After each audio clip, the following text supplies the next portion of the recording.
welcome back to the Earthdawn Survival Guide, the podcast for all disciplines, paths, players, and game masters, with your questers Josh and Dan. I am Dan. I am Josh.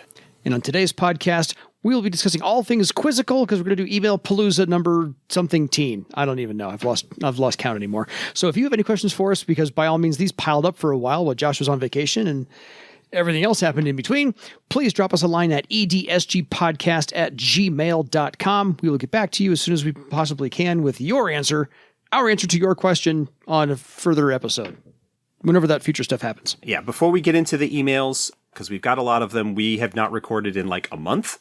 Yeah, we're rusty. No, Rusty has written other stuff for us. Yes, I'm sorry. If you are listening to this the day that it goes live or very shortly thereafter, Deeper Secrets Kickstarter campaign. Oh, yeah. It has 2.5 days as of the release of this recording. It ends at 11 p.m. Eastern on Friday, 25th. August 25th. So if you have not backed that, if you were not aware of that campaign, please go check it out. Go to Kickstarter, search Earthdawn. It is the only active Earthdawn campaign currently. It is, as of right now, the most successful Kickstarter campaign that we have run, except for the original, but that also funded like 5 books. Yeah. There is a bunch of cool swag that is available along with part of this. I will briefly say, if you are an international customer and a little gun shy because of the issues that we've been having delivering product from Vazgothia and the stuff that has been produced for Grand Bazaar, I completely understand. All of the stuff for Deeper Secrets should be available after the campaign closes. International shipping is awful, and as I've said in other places, there's a reason why some companies in the US don't even bother with offering physical product to international backers. It's just easier to let the regular supplier chain distributor system provide it. But for those of you who are continuing to support us, we certainly appreciate it, because we cannot continue to do that without you. Agreed. I will say that I have already done preliminary layout on probably about 3/4 of that book. So it's still in the works. It is still in the works. There's still, a little bit of stuff that's gonna need to be done, but after the difficulty that has been the last couple of years, we're hoping that we'll be able to get things turned around a little bit, and we appreciate your patience and support. Fair. All right, on to the emails, because as we said, there are a ton of them. So I'm going to start with the latest one we got, because it was the last minute edition. Hello there! First and foremost, congratulations on your 200th podcast. We're not quite there yet, but thank you in advance. I'm a new listener and player, and so far I've greatly enjoyed the game and the show. My question regards my middle-aged gauntlet Obsidian, which I roleplay very composed and thoughtful. I intend to eventually have a rage moment, but I don't know how to play it. My plan is to ask the game master to introduce a moment where I can roleplay my character very offended, probably by spotting someone using Obsidian skin armor, or by trash-talking his life rock. But at the end of the day, I just don't know how to go from full calmness to rage. Should I play it as a barbaric rage sort of situation? Do Obsidian sprout to violence in these occasions? How should I play this interaction knowing that I want to be lore accurate? Thank you very much for your time and help, Alexander. Well, there are as many different ways that an Obsidian could react to such a situation as there are Obsidifolk to react that way. There is not a single canon answer to that. Even saying, oh, well, they're middle-aged, which means they're a few centuries under their belt, for example. Yeah. I'm trying to think of good pop culture references to go with. I mean, certainly the stereotypical barbarian berserker rage is one way that you could go with it, especially if you have been playing the character previously as a more calm, stable, reserved kind of presence. Having that shift to a more violent, expressive, expansive reaction could certainly serve as a very strong contrast and be very effective in the moment. Mm-hmm. Particularly with a gauntlet, which is a discipline that by its nature also tends to be stoic and be the type that kind of stands there and absorbs the abuse. When we covered the Gauntlet discipline and the talent selections available to them and so forth, their build and their style tends to be defensive and enduring in terms of their approach. Yeah. And then counterattacking with a single devastating blow.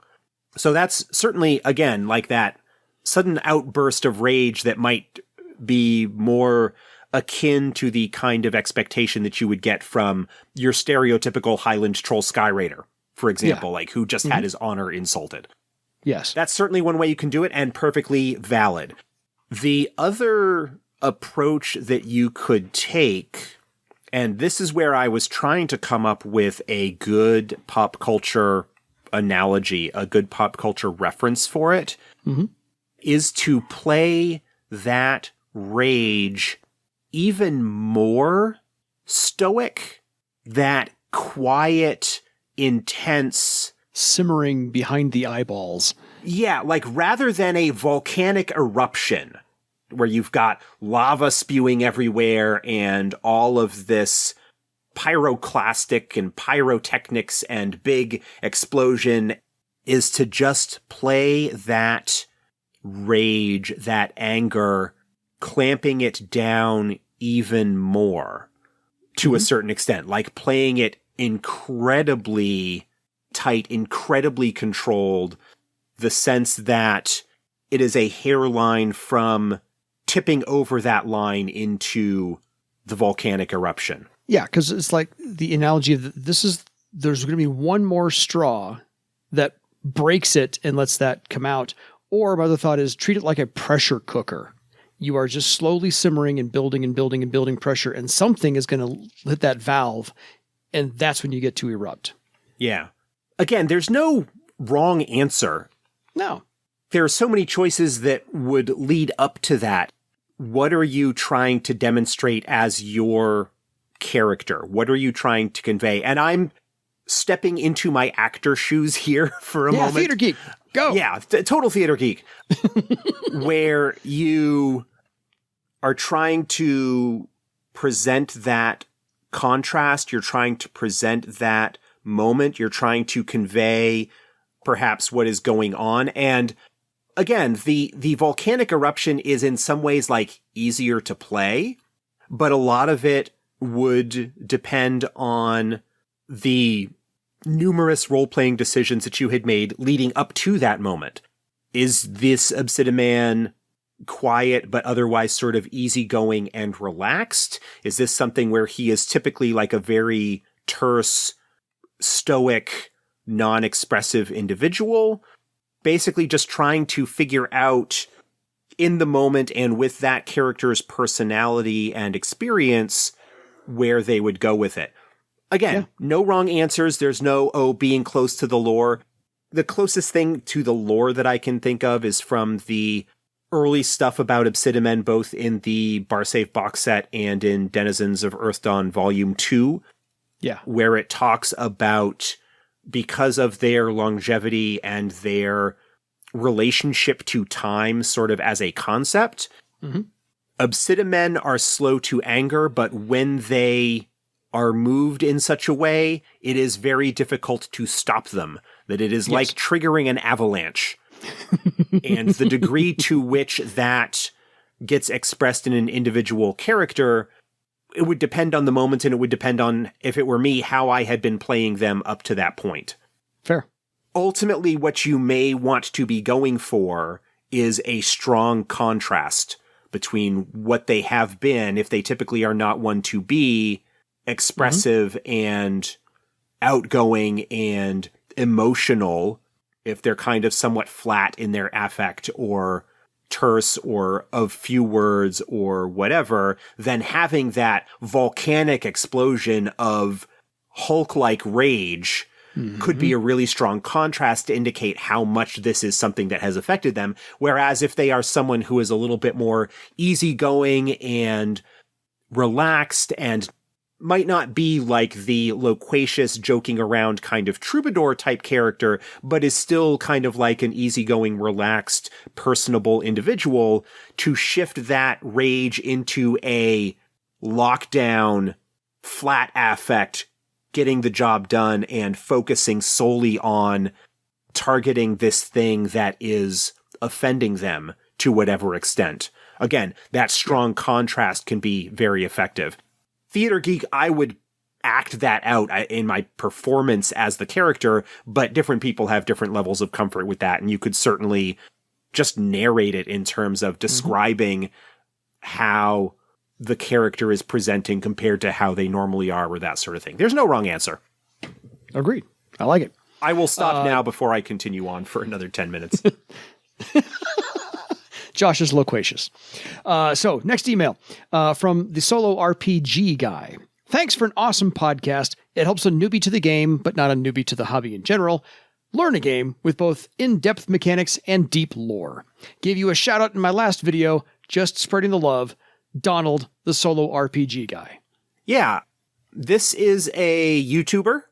He sort of focuses on solo RPGing, which is to say there are some tools out there that allow you to play an RPG solo, even a game that is not necessarily designed specifically to play by yourself, but tools like Epic GM, I think is the name of one of them, and things like that, that have like tables and other stuff that allow you to sort of have the story manifest before the characters, and then you kind of deal with it. And when you get into, say, like a combat situation, you're kind of more doing it as like a tabletop board game kind of situation. He did a video about Earthdawn. Mm-hmm. He did a solo combat situation with 4 player characters fighting some goblins, kind of just like a generic little dungeon combat kind of thing, and posted it on YouTube and mentioned the podcast in the episode and linked it in the comments. Really good video. I shared it on the Twitter feed. I shared it a couple of other places. Really good. And it was a really good example of things. So kudos to him, and I appreciate him for writing that in and bringing it to our attention. Yeah, agreed. Keep going, Donald. Next one is from Ben. Hi, Josh and Dan. Had a bit of a hiatus from the podcast as I was listening to the Legends of Earthdawn podcast instead. Gotta say, I'm a massive fan, and you can tell Cliff from me he's only allowed to game master as I love his campaign. I'm loving the horror dive you guys are doing at the moment. It's given me some great ideas for my campaign. I have a question for Josh, though. Was Zorg a greater or lesser bloat form? Did Cliff ever tell you? I'm thinking a greater due to how hard it was to kill, but I'd really like to know. Keep up the good work. Griffo from across the pond. I don't think that Cliff ever specified, but I was able to figure out based on target numbers and such that it was a greater bloat form. Okay. I don't know if there were any tweaks to the stat block from the book that he might have made, but enough things were close enough that I was able to go, oh yeah, this is what this is. Fair. I don't think he needed to add any masks onto it. But yeah, I'm pretty sure, thinking back now, however long ago it was that we actually recorded those, that Zorg was a greater bloat form. Fair enough. All right. Very quick one here from Patrick. I'm going to try and get the quick ones done first because we have longer conversations to have tonight. Hey, Josh. Hey, Dan. I'm wondering if you could give me some examples for disbelieve of the illusionist spells. Really enjoying the show. Greetings from Germany. Patrick. So I'm going to talk about this from the 4th edition point of view, because that is the one that I am most familiar with at this point, and the one that I think is sort of most relevant in terms of what we're talking about here. And we're mostly a 4th edition podcast. Yeah. We talked about some of the stuff with illusions in earlier editions back with our first Illusionist Discipline episode, back in like episode 30 or 40 something. Somewhere there. If you want to go back and listen to that, I don't remember the exact number off the top of my head. But we're sort of dealing with a couple of things here. One is that in 4th edition, disbelief is a specific mechanical widget. And disbelief only really relates to damaging illusion spells, or damaging spells in general.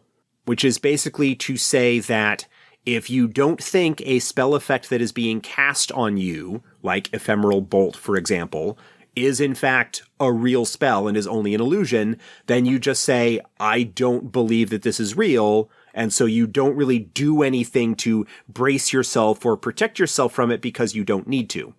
There's no real justification or anything I feel that you need to do that. Most people, honestly, most player characters are not likely to just decide to do that unless there have been indications or something that they know about the magician that they are dealing with might be casting illusions. It's generally not a good idea unless you at least have a reasonable suspicion that things might not be real to disbelieve a spell. The advantage of disbelief is that if it is in fact an illusion spell and you disbelieve it, you aren't affected by it. It doesn't affect you at all. Yeah. The downside is that if you disbelieve it and it is in fact a real effect that they say cast true Ephemeral Bolt on you instead of Ephemeral Bolt, then it affects you and you don't really have any protection at all, and you are considered to have a Mystic Defense of 2 for the purposes of determining what the spell in fact ends up doing to you. That is disbelief. I feel more like what this question may be leaning towards is examples of how you sense that something might be an illusion. For example, if you are interacting with somebody who has Monstrous Mantle cast on them, which is an illusionary spell, but it is not really directly damaging you, so you can't disbelieve it, but there is a chance that in the course of interacting with the individual that you might sense that it is an illusion in some capacity. For that spell specifically, a couple of ways that you might notice that, and this is something that as a game master you will need to sort of improvise in the moment or come up with based on the specific circumstances.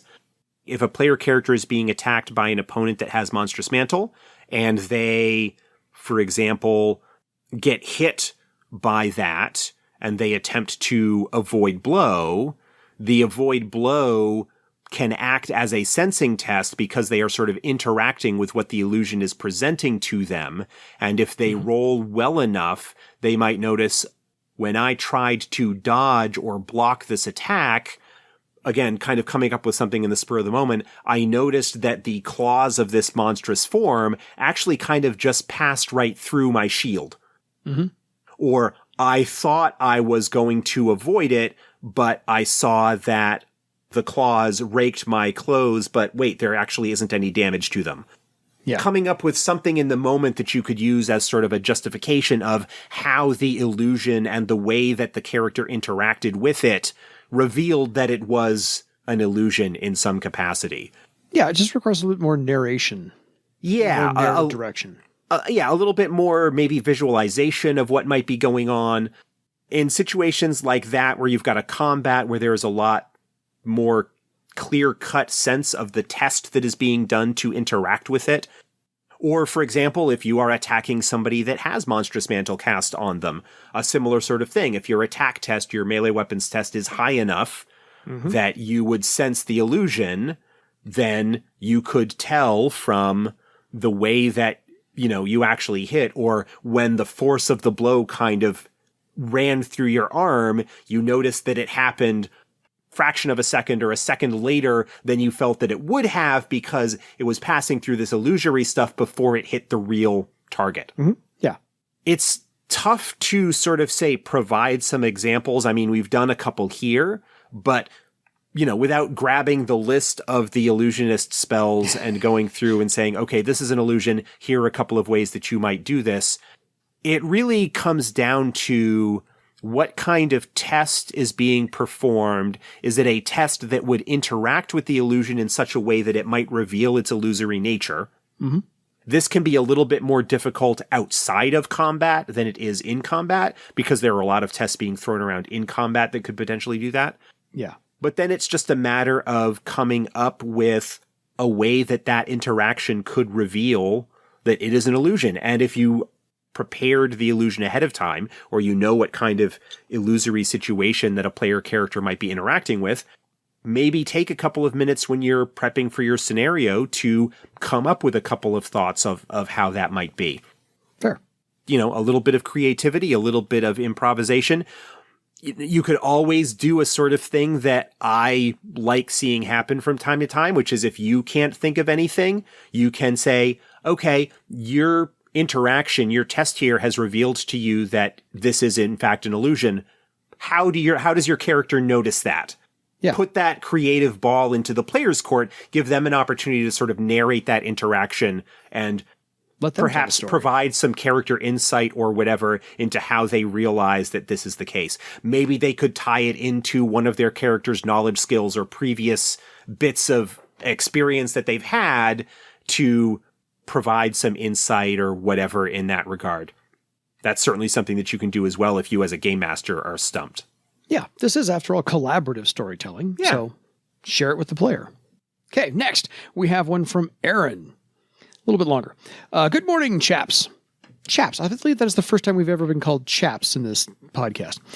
Just wanted to share that I'm introducing some old edition players to 4th edition, and in fact, 2 brand new players to Earthdawn as well. 4-player group. Pardon? Saying one of us. One of us. It's a 4-player group getting ready to hit the streets of Bartertown, explore the Serpent, and battle the horrors of Parlainth, all in the name of passions and in honor of the good folks at Fossa, who are building this wonderful world we all love. To my problem, one of the players in the group is actually the person who introduced me to Earthdawn way back in the 90s, and is a rules and lore sponge like nobody I have ever known. Have you heard Josh on the podcast? I'm just going to ask that question. If it was printed for Earthdawn before 4th edition, he could probably tell you in what book and what page number it appears on. I just not. My concern is, while my 4th edition knowledge is superior to his in that I have read the books, he has them, just hasn't read them yet, but his knowledge of the world is far beyond mine. Do you have any experience running a game for someone who knows the system better? And how do you handle those moments where you might come into conflict? This could just be a confidence thing, running a game for people who I have a lot of respect for in the gaming world and have far more experience overall than I do. Maybe I just need to get over it and play my game. I also want to offer my thanks once again for the podcast. It has sparked some great ideas for my new campaign, and it's an excellent source of information. I will be heading back over previous episodes for my own game preparation and have pointed my new players in the direction of it too for them to explore some of their character options. Wish me luck. Kind regards, Aaron. So I have to say, I don't really have that experience. I don't either. Because I'm the lore expert for my group, and Josh is, I assume, for anybody else he ever encounters. This is where I really think that a session 0, a pregame conversation, would really come in handy, where you can be honest with this friend of yours, this fellow player. Yeah. And say, look, you know a lot more about the world. You have been soaking in this setting to a greater or lesser extent for quite some time and know a lot of details about the setting and the lore. I find that a little intimidating. You know, you can be honest about that. Yeah. I don't want us to come into conflict over something. And there are a couple of different ways that you could try and approach this. And there are variations on this that you could have. Again, I think probably more of the concern would be in terms of the setting and lore material as opposed to the rules. I think there would certainly, if he's worth anything, would be a recognition on his part that the 4th edition rules, while they may be familiar, are going to be different enough, especially in some key ways, that he can't necessarily take things for granted. Yes. And so maybe would sort of lean towards your, as the game master, really would sort of be the one that's ultimately making the rulings and adjudicating things for the game, being willing to accept that the way that he remembers things may not necessarily be the way that they are anymore, especially from a rules point, but also perhaps from a setting standpoint. So to get back to what I was originally saying, I think there are 2 main ways that you can approach it with perhaps some degree of compromise in between them. 1, lean on his knowledge of the setting to help you out with stuff. Not that you necessarily need him to help you out with writing the adventures, obviously, or planning sort of the individual sessions, because there's a certain amount perhaps of surprise and not wanting to spoil what's going on kind of thing, but recognizing that there are some things that he might have a better knowledge of, and if you are planning and you're unsure about something, to tap him as a general question about things, right? So that's one thing that you could certainly do. The other is to, again, all of this as part of an initial campaign planning, getting ready for things, session 0 type discussion, saying, I recognize that there are a lot of things that you know, but this is the game that I am going to be running, and there may be choices that I make or things that I do that may not line up with what you know about things, because either it may have changed a little bit for 4th edition, particularly if we're talking about historical events or specific plot developments and whatnot. Timeline. Yeah. Yeah, timeline. Or just in general, what I have decided to have happen in terms of portrayal of individual characters, name givers, or whatever, that I am doing for a particular reason, and I want to avoid there being any kind of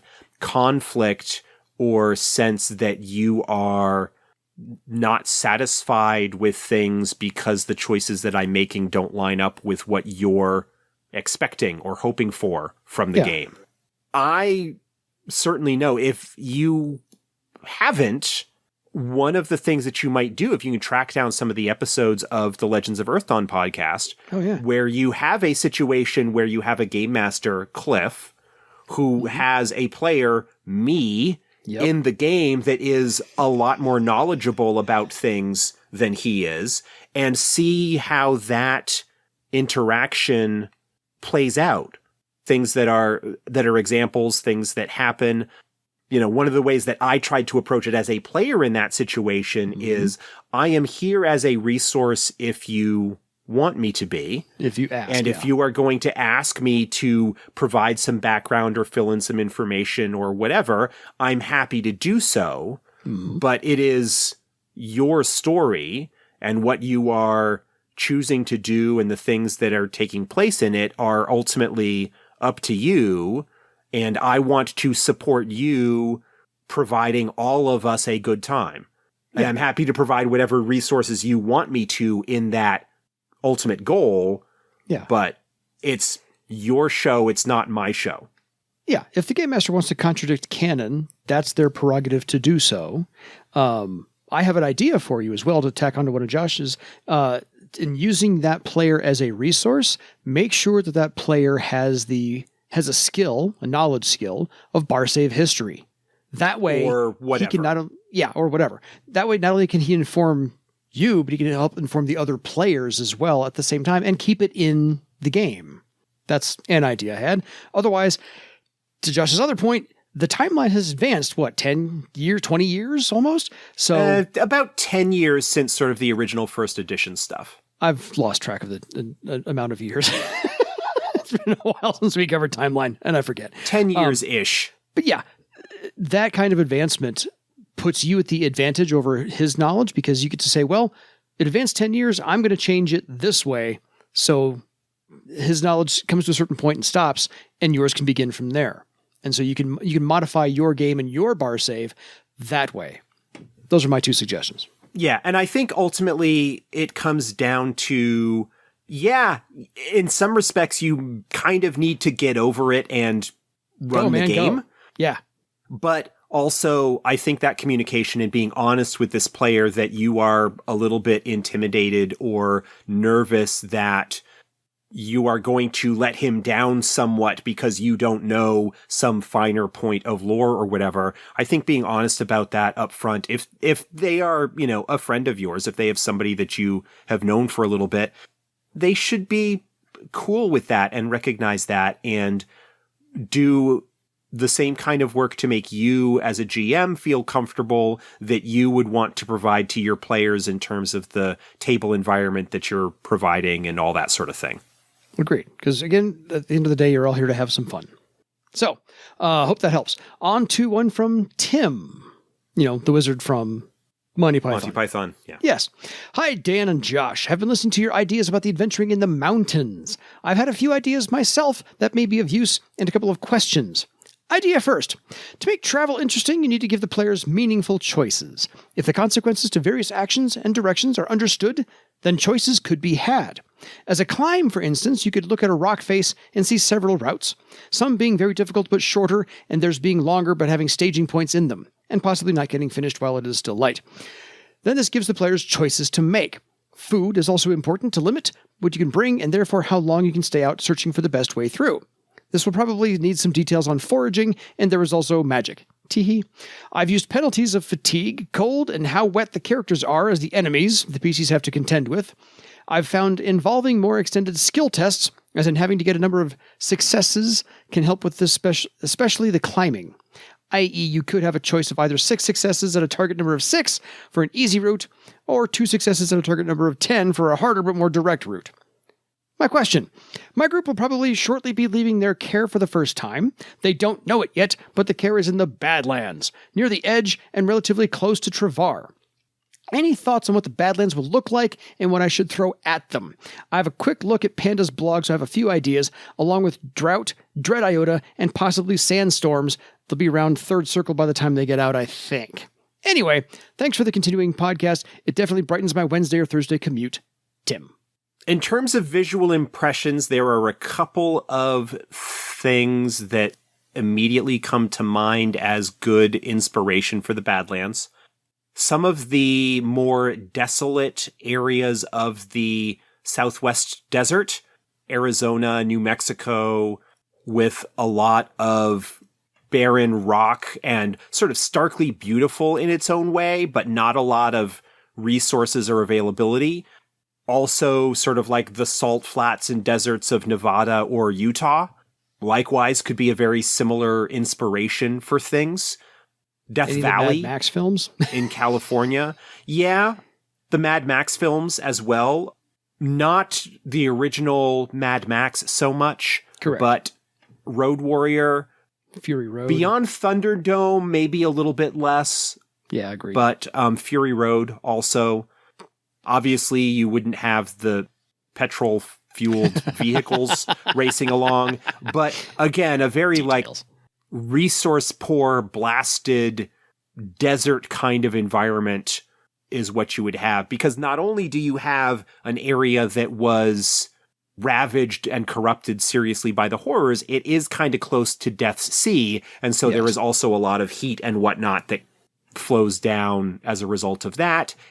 Probably not much in the way of cloud cover or anything like that. So any kind of desert environment, I don't know that I would go so far as more of a sandy desert type thing, like the typical thoughts of the Sahara.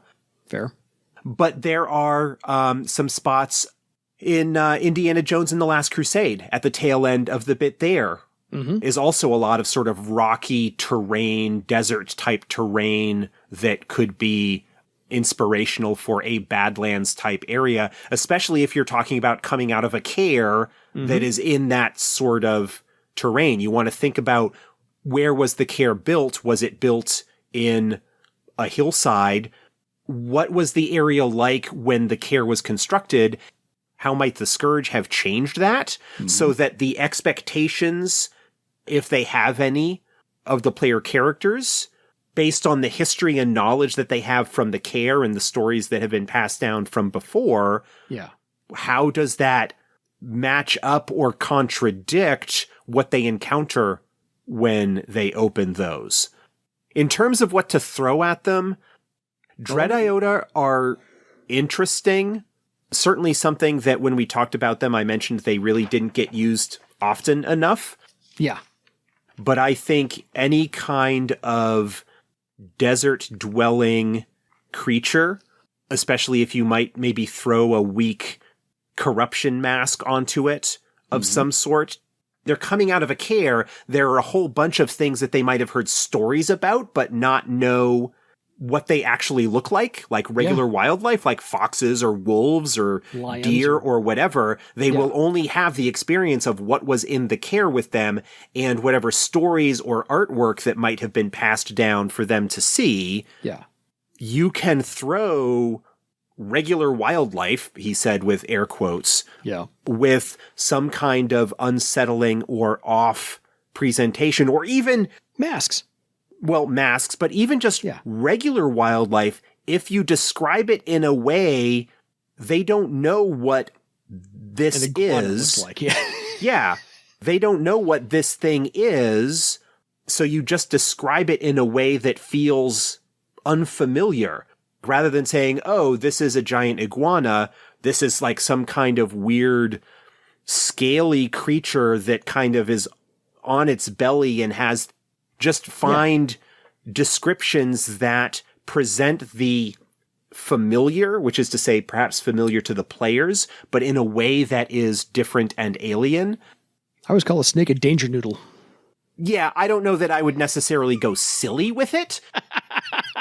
You know, you're bound to perhaps maybe get a little bit of silliness if the tension is getting too much. That is a normal pressure valve for people to take. Yes.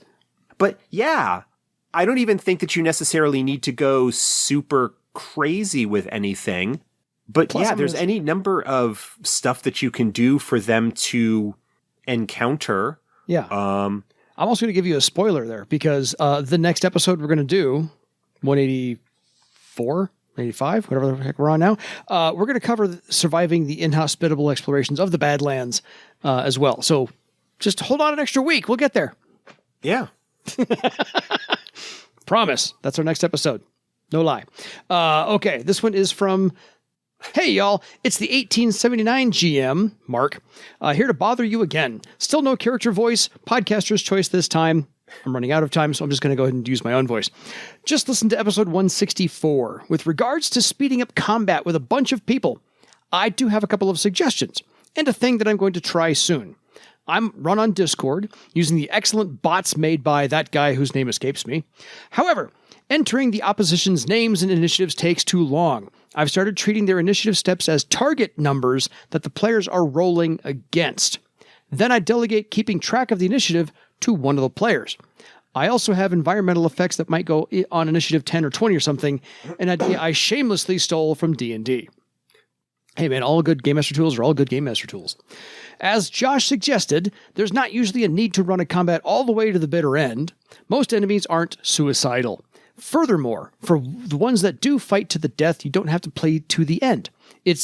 Once it's obvious the party is going to win, I just ask them how they win. What cool moves do you do to finish them off? Even further, even more, the players don't know the opposition's death or unconsciousness ratings, and you don't have to tell them. If the players do a cool move, that can be the finishing blow. Upshot, end the fight before it gets boring. Finally, the thing I want to try out in my next boss fight, doing damage is only part of the goal. The party has a couple of ways to win. Do a certain number of wounds, slay a key supporter, disable the magical biological clockwork device powering the villain's scheme, disarm the boss, get one PC out of the room with the villain's pattern item, knock the villain down, whatever.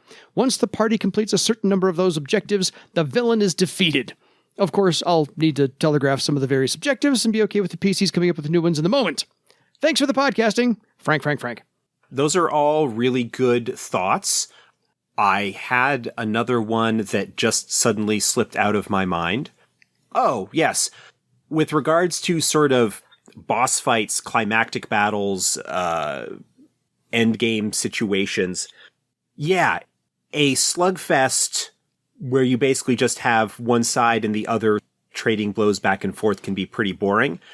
There was a thread that I was reading online somewhere that I now cannot recall off the top of my head, but it was discussing how there are perhaps some things from video games that a tabletop GM might bring into play in order to make things like climactic battles or showdowns with the big bad more interesting. Yeah.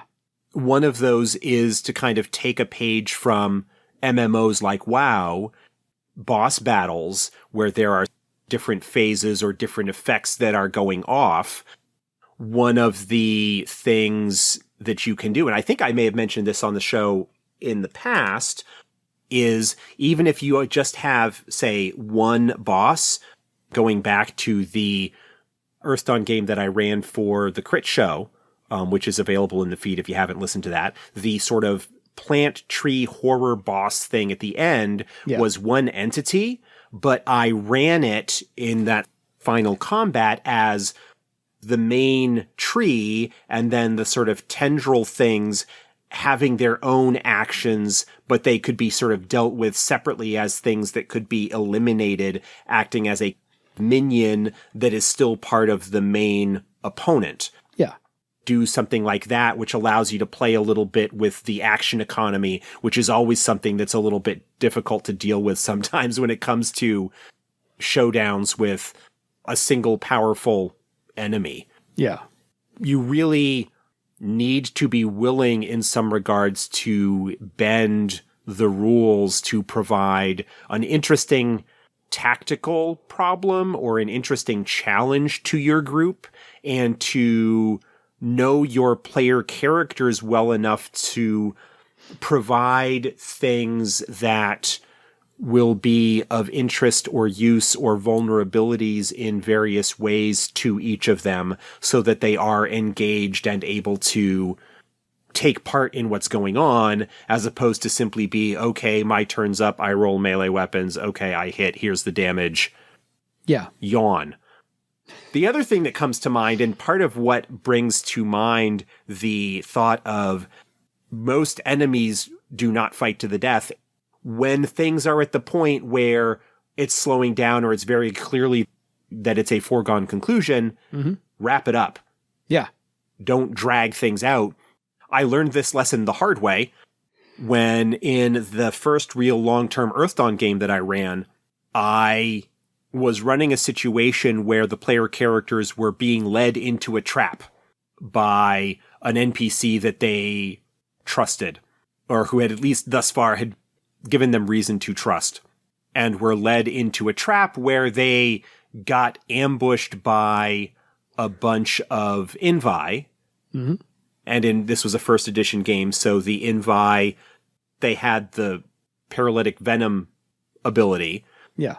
Also, they were being supported by a high circle Nethermancer who had friendly darkness. The enemy Nethermancer cast friendly darkness so that none of the player characters really could see what was going on, but all of the Invi minions could. Yeah. And I essentially ran that combat through to the point where all of the player characters were actually paralyzed and or unconscious. I ran that fight too long. To the letter of the law.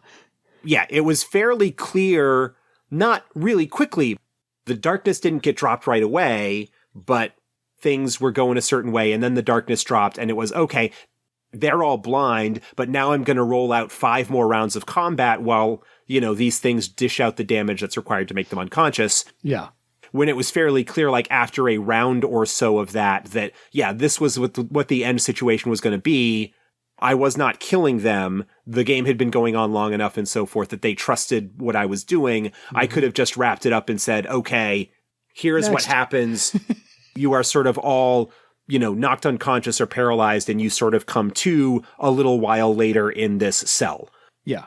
It was clear sort of after the fact that, towards the end of that the players were getting bored and a little frustrated because they couldn't really do anything. And I was just sort of heaping abuse on them. And so, again, lesson learned.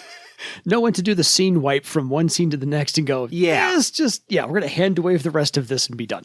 Yeah, some great suggestions in there. And again, learning pacing is a really valuable skill as a GM. And that's going to be something that you just learn with practice and by getting a sense of your players and talking to them, doing your sort of postmortems after sessions, between sessions, whatever, saying, hey, if there's something that you felt was what went not well, good or whatever, how did you feel about this?